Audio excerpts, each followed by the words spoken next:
Breaking, Detroit.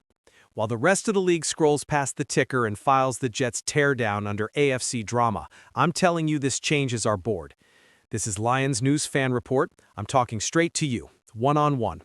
And tonight I'm breaking down why Jermaine Johnson II to the Lions is no longer just a comment section dream, how New York's reset quietly puts his future in play, what a real deal would look like for Detroit, and how he could slide next to Aiden Hutchinson to turn a fun pass rush into a legitimate NFC problem. I'm going to walk you through fit, contract, risk, culture, and at the end I'll tell you exactly where I stand, and I want to hear where you stand because this is the kind of move that says everything about who we think we are now. Let's start with our house. All offseason the knock was simple. No proven edge 2, one injury, and the Lions' pass rush collapses. Halfway through the year, we've punched that narrative in the mouth. Detroit sits near the top of the league in sacks, Hutchinson is playing like the heartbeat of a contender, Aaron Glenn has dialed up pressure with Jack Campbell and Derek Barnes screaming through, Al-Quidin Muhammad has hit above his resume, the interior's pushing the pocket. That's not luck, it's scouting and coaching. But if you strip out the emotion and look like a GM, you see the fragility. A lot of that juice is schemed, a lot of it is role guys playing at or above their ceiling, and you've got contracts coming due. If you want this window to last, you can't rely forever on blitz volume in career years. At some point, you lock in another real edge threat, so offenses have to worry about two problems, not one. That's where Jermaine Johnson II walks into the frame. Former first-rounder, long, explosive, Pro Bowl tape on file, strong enough to set the edge, quick enough to win outside, smart enough to play in a real system. In 2023, he looked like a riser with 7.5 sacks and consistent disruption. Then came injuries, fewer games, a dip in production, and now a franchise in full reset mode. The Jets just shipped out cornerstone defenders for picks and flexibility, and they're holding a fifth-year option on Johnson that turns into a serious number in 2026 for a team suddenly thinking long-term. In a teardown, that kind of profile lands in the gray zone. Talented, but expensive enough that the front office has to ask if he's part of the next core or a chip to flip while his name still carries weight. That's how his situation becomes oxygen for a team like us. On the field, the fit and straight is obvious. Put Johnson on the opposite side of Hutchinson and protections get messy quick. You're talking about bookend edges long enough to shrink throwing lanes, athletic enough to close on mobile QBs, physical enough to hold up on early downs. You keep our identity, stop the run first, earn the right to rush.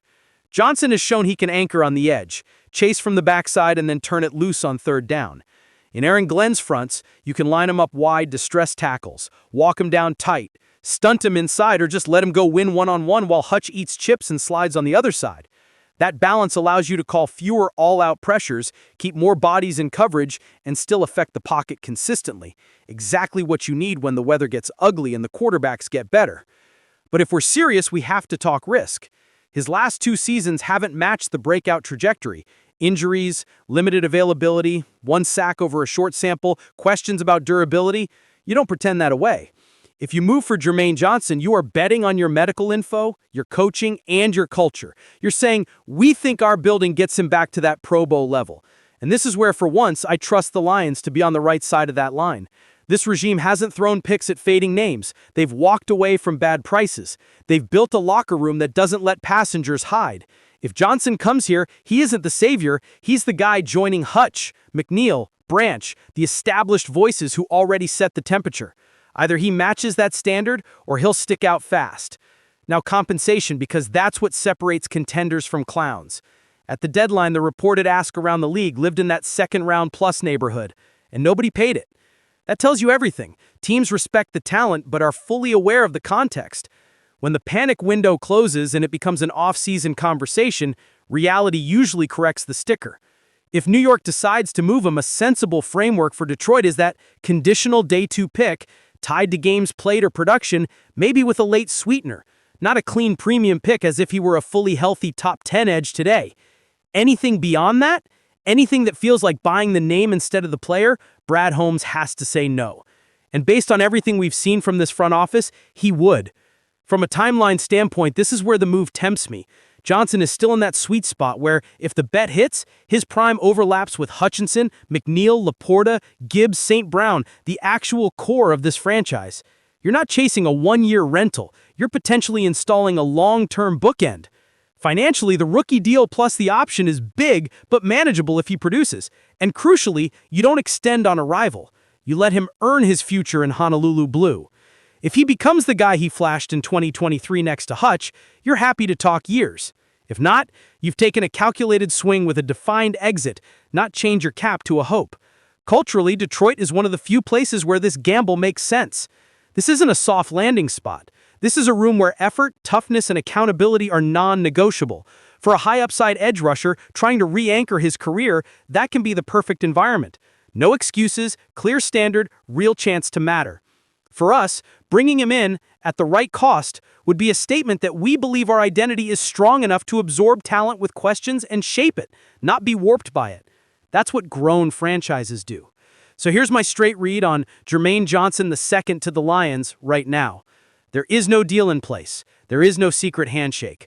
What exists is alignment. A Jets teardown that makes his future genuinely flexible, a contract that forces a decision soon, a player with proven flashes at a premium spot, and a Lions team in a real window with a clear long-term need across from Hutch. That combo makes this more than empty talk. It makes it a scenario worth tracking with a clear head. If the ask drops into that smart range and our evaluation on health and tape is strong, I see this as the kind of aggressive, structurally sound move that fits who the Detroit Lions are trying to be. If the Jets cling to a fantasy price, the answer is simple. You walk. And remember, all of this isn't about chasing a headline in November. It's about stacking pieces that make sense so that when we line up in January and everyone in the country is watching Detroit, we've got enough real dudes in the front four to finish the job. Before I close, I want you in this. If the Jets lower the price and Jermaine Johnson II is truly on the table, what do? Are you sending a conditional day 2 pick to go get that potential bookend for Hutch, trusting this culture to pull the best out of him, or are you keeping your powder dry and letting Holmes cook through the draft and targeted free agency instead? Drop your thoughts below. What's your line? What's your fear? What's your vision of this front if 11 is screaming off the opposite edge at Ford Field? My honest take? If value matches reality, this move has more upside than downside for where we are. If it doesn't, restraint is the flex. And if you want every serious rumor and every real move broken down con calma, rápido y directo, stay with me here on Lions News Fan Report. Hit that subscribe, turn on notifications, and send this to that Lions fan who keeps saying we're one impact rusher away from making the rest of the NFC very uncomfortable.